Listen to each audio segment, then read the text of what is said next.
माननीय सदस्य श्री सुरेश महात्रे जी। सुरेश महात्रे। धन्यवाद अध्यक्ष महोदय। मी माझ्या शपथविधीनंतर पहिल्यांदाच या सभागृहात बोलण्याची मला संधी मिळाली। त्या अगोदर या पवित्र सभागृहात मी ज्यांच्या आशीर्वादाने ज्यांच्या मार्गदर्शनाखाली पोहोचलो ते आमच्या पक्षाचे राष्ट्रीय अध्यक्ष आदरणीय शरदचंद्रजी पवार साहेब यांचं मनापासून आभार व्यक्त करतोय। आमच्या ताई सुप्रियाताईंचे देखील आभार व्यक्त करतोय। आणि बजेटविषयी बोलण्यापूर्वी मी संपूर्ण देशावर बोलण्यापेक्षा मी माझ्या महाराष्ट्राविषयी आणि माझ्या भिवंडी लोकसभा क्षेत्राविषयी बोलण्याला प्राधान्य देणार आहोत। महोदय, आपल्या सगळ्यांना कल्पना आहे की देशात सगळ्यात जास्त टॅक्स हा महाराष्ट्रातून येतो, परंतु प्रत्येक वेळेस आपण पाहतात की महाराष्ट्रावर प्रत्येक वेळेस अन्याय केला जातो। 2019ला महाविकास आघाडी सत्ता महाराष्ट्रात होती, देशात भाजपाचे सरकार होते, त्यावेळेस आम्ही समजू शकलो। परंतु आता देशात देखील भाजपाचे सरकार आहे, महाराष्ट्रात देखील भाजपाचे सरकार आहे, तरी सुद्धा आमचा जो टॅक्स निधी तो आपल्याकडे येतो 100% नव्हे तर आम्हाला 50% तरी कमीत कमी मिळावा। 10 ते 15% जी आमची बोलवण केली जाते आणि जो आमच्या महाराष्ट्रावर अन्याय केला जातो त्याविषयी माझा स्पष्ट विरोध मी दर्शवतो। दुसरी गोष्ट महत्त्वाची आहे, महाराष्ट्रात आणि खास करून माझ्या भिवंडी लोकसभा क्षेत्रात बुलेट ट्रेन माझ्या लोकसभा क्षेत्रातून जातोय। या बुलेट ट्रेनचा कार शेड माझ्या लोकसभा क्षेत्रात आहे। महोदय, या बुलेट ट्रेनसाठी हजारो करोड रुपये खर्च केला जातो, परंतु या बुलेट ट्रेनच्या याच्यात जे काही गैरव्यवहार झालेले आहेत, मी प्रांत असतील, कलेक्टर साहेब असतील, तिथले पोलीस कमिशनर असतील यांच्याकडे लेखी तक्रार दिलेली आहे। जे मोदी साहेबांचं ड्रीम प्रोजेक्ट आहे आणि त्या ड्रीम प्रोजेक्ट खरं म्हटलं तर हे देशाच्या शिरपेचात एक मानाचा तुरा आहे। मला मान्य आहे, मी अभिनंदन देखील करतो मोदी साहेबांचं, परंतु इथं खूप मोठ्या प्रमाणात भ्रष्टाचार झालेला आहे। काहीशे करोड रुपये हे परत रिव्हॅल्युएशन करून 2020ला एका जागेचा एका स्ट्रक्चरचं व्हॅल्युएशन 100 रुपये केला जातो, परत 2024ला त्याच जागेचा त्या स्ट्रक्चरचं व्हॅल्युएशन 500-600 रुपये केला जातो। असा काहीशे करोडचा अपव्यय हे झालेला आहे। कारण बघा, आपण एवढे 1000 करोड रुपये जेव्हा मंजूर करतो तेव्हा त्याच्यावर निर्बंध देखील असायला पाहिजे, लक्ष असायला पाहिजे।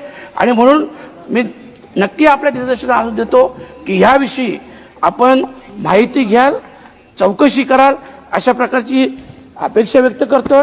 आणि ते बोलण्यापूर्वी एक मुरबाड ट्रेनचा आमचा विषय आहे। आपल्या माहितीसाठी सांगतो की स्वर्गीय नाना शंकर शेठ यांना रेल्वेचं जनक म्हणून संबोधलं जातो आणि या नाना शंकर शेठचा जन्म हा मुरबाडमध्ये झालेला आहे, परंतु हा मुरबाड तालुका अनेक वर्षापासून रेल्वेच्या प्रतीक्षेत आहे।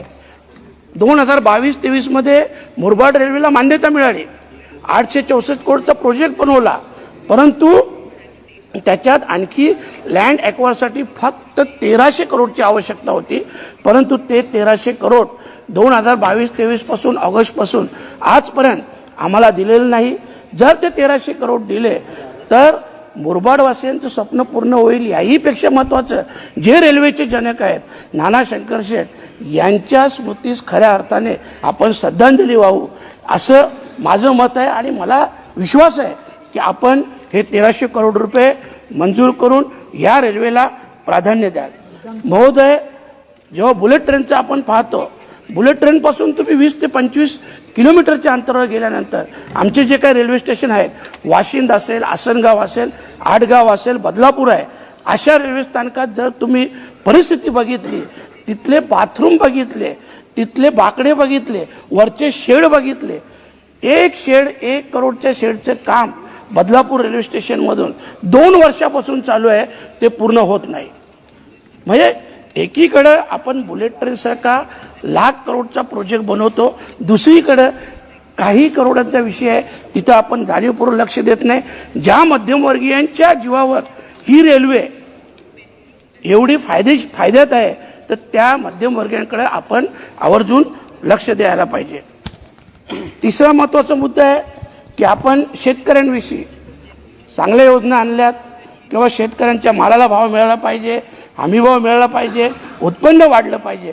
पण हे सगळं करताना मी आपलं लक्ष आवर्जून महाराष्ट्राकडे वेधेन की सगळ्यात जास्त महाराष्ट्रात शेतकऱ्यांच्या आत्महत्या होतात.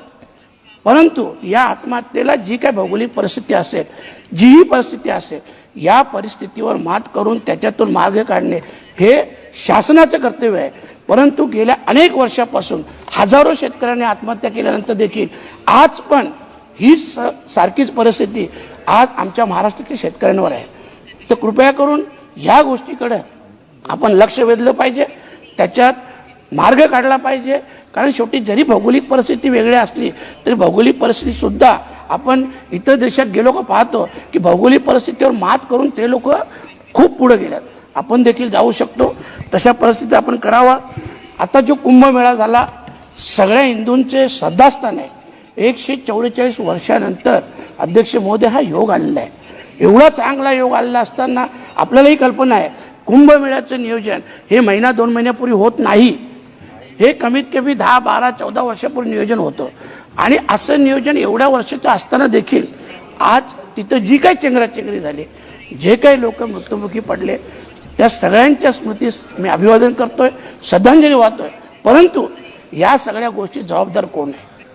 कारण आज करोडो, आपल्याही कल्पना या देशाची लोकसंख्या 130-140 करोड आहे. तर कमीत कमी त्याच्यातून 45 ते 50 करोड लोक हे तिथं दर्शन. सर मी पहिल्यांदा बोलतो, फक्त 2 मिनिटं बोलतो, 2 मिनिटं मी पहिल्यांदा बोलतो. याच्यावर लक्ष ठेवायला पाहिजे. खास करून विद्यार्थी जे देशाचे भविष्य आहे. आज आमच्याकडे शाळांची परिस्थिती पाहतो. माझं म्हणणं आहे सगळ्या शाळा सरसकट डिजिटल व्हायला पाहिजे आणि सगळ्या विद्यार्थ्यांना सरकारी हॉस्पिटलमध्ये नाही तर प्रायव्हेट हॉस्पिटलमध्ये देखील मोफत त्यांच्यावर इलाज केला गेला पाहिजे. कारण जर आरोग्य चांगलं राहिलं तर शिक्षण देखील होईल आणि या विद्यार्थ्यांचं आरोग्य शिक्षण चांगलं झालं तर भविष्य हे या देशाचं आणि आपल्या सगळ्यांचं हे चांगलं असेल. एक गोष्ट मी 2 मिनिटात आपण अध्यक्ष महोदय, बीड परभणी सारखी परिस्थिती आप समाप्त कीजिए प्लीज. 2 मिनिट साहेब. बीड अध्यक्ष महोदय, बीड परभणी सारखी परिस्थिती माझ्या भिवंडी लोकसभा क्षेत्रात उद्भवत आहे. माझ्या भिवंडी लोकसभा क्षेत्रात एका गुन्हेगारावर 14 केसेस होतात.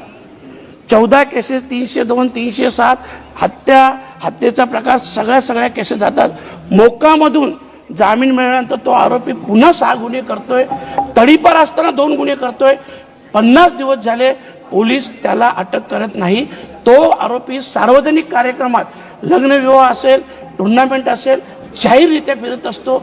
माझं म्हणणं असं आहे की ही बीड परभणी सारखी परिस्थिती माझ्या भिवंडी लोकसभा क्षेत्रात येऊ नये. आणि खास करून जे खासदार निधीचा विषय झाला त्याच्यात नक्कीच आपण वाढ करावी. कारण 6 मतदारसंघ आहेत. Thank you. आणि आपण माझं ऐकलं त्याबद्दल मनापासून आपल्याला धन्यवाद देतो, आभार व्यक्त करतो. थँक्यू. माननीय अर्जुनराम मेघवाल जी.